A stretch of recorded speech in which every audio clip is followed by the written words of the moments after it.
ಚಿರನಿದ್ರೆಗೆ ಜಾರಿದ್ದಾರೆ ಚೆನ್ನಮ್ಮ ಅವರು. ಮಾಜಿ ಪ್ರಧಾನಿ ದೇವೇಗೌಡರ ಪತ್ನಿ ಇವತ್ತು ವಿಧಿವಶರಾಗಿದ್ದಾರೆ.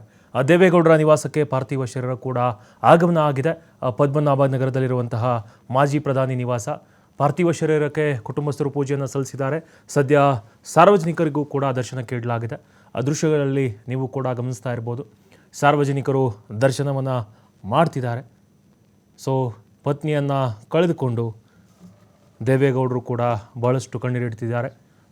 ಮಾಜಿ CM ಸಿದ್ದರಾಮಯ್ಯನವರು ಕೂಡ ಬಂದಿದ್ದಾರೆ, ಅಂತಿಮ ದರ್ಶನವನ್ನು ಸಲ್ಲಿಸಿದ್ದಾರೆ.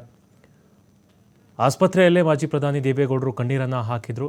ಇದೀಗ ಅವರ ಪದ್ಮನಾಭ ನಗರದಲ್ಲಿರುವಂತಹ ಮನೆಗೆ ಪಾರ್ಥಿವ ಶರೀರ ಬಂದಿದೆ. ಇಲ್ಲಿ ಧಾರ್ಮಿಕ ವಿಧಿವಿಧಾನಗಳನ್ನು ಮಾಡಿಕೊಂಡು ಪೂಜೆಯನ್ನು ಕೂಡ ಸಲ್ಲಿಸಿದ್ದಾರೆ. ಎಲ್ಲ ಒಂದು ಸಾರ್ವಜನಿಕರಿಗೆ ದರ್ಶನದ ವ್ಯವಸ್ಥೆಯನ್ನು ಕೂಡ ಮಾಡಲಾಗಿದೆ. ಇನ್ನು ಮಾಜಿ ಪ್ರಧಾನಿ HD ದೇವೇಗೌಡರು ಕೂಡ ನಿಶ್ಚಲರಾಗಿ ಪಾರ್ಥಿವದ ಶರೀರದ ಬಳಿ ಕುಳಿತಿದ್ದಾರೆ.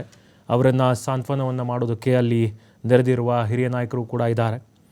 ಸೊ ಇವತ್ತು ಇಡೀ ರಾಜಕೀಯ ಬದುಕಿನ ಏಳು ಬೀಳುಗಳಲ್ಲಿ ತಮಗೆ ನೆರಳಾಗಿದ್ದಂತಹ ಜೀವ ಇವತ್ತು ಚಿರನಿದ್ರೆಗೆ ಶರಣಾಗಿರೋದನ್ನು ಕಂಡು ಗೌಡರು ಕೂಡ ತೀವ್ರ ಭಾವುಕರಾಗಿದ್ದಾರೆ ಅಂತ ಹೇಳ್ಬೋದು.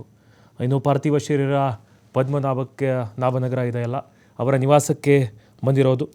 ಬೆಂಗಳೂರಿನಲ್ಲಿರುವಂತಹ ಪ್ರಮುಖ ರಾಜಕೀಯ ನಾಯಕರು, ಸಚಿವರು ಮತ್ತು ವಿವಿಧ ಪಕ್ಷಗಳ ಮುಖಂಡರು ಕೂಡ ನಿವಾಸಕ್ಕೆ ಧಾವಿಸ್ತಾ ಇದ್ದಾರೆ. ಸಿದ್ದರಾಮಯ್ಯ, DK ಶಿವಕುಮಾರ್ ಕೂಡ ಕೆಲವೇ ಕ್ಷಣಗಳಲ್ಲಿ ಆಗಮಿಸ್ತಾರೆ. ಆಲ್ರೆಡಿ ಸಿದ್ದರಾಮಯ್ಯನವರು ಬಂದಿದ್ದಾರೆ. ಇದೀಗ ಅಂತಿಮ ದರ್ಶನವನ್ನು ಸಾರ್ವಜನಿಕರಿಗೆ ಇದೀಗ ಮಾಡಲಾಗ್ತಾ ಇದೆ. ಸೊ ನಾಳೆ ಕೂಡ ಈ ಸಾರ್ವಜನಿಕ ದರ್ಶನ ಇರುತ್ತೆ.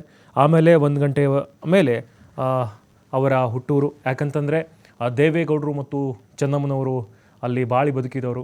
ಅಲ್ಲಿಯ ಮಣ್ಣಿನ ಸೊಗಡಾಗಿರ್ಬೋದು, ಅಲ್ಲಿಯ ರಾಜಕೀಯ ಏನಿದೆ ಏಳು ಬೀಳುಗಳನ್ನು ಕಂಡಂತಹ ಕ್ಷೇತ್ರ.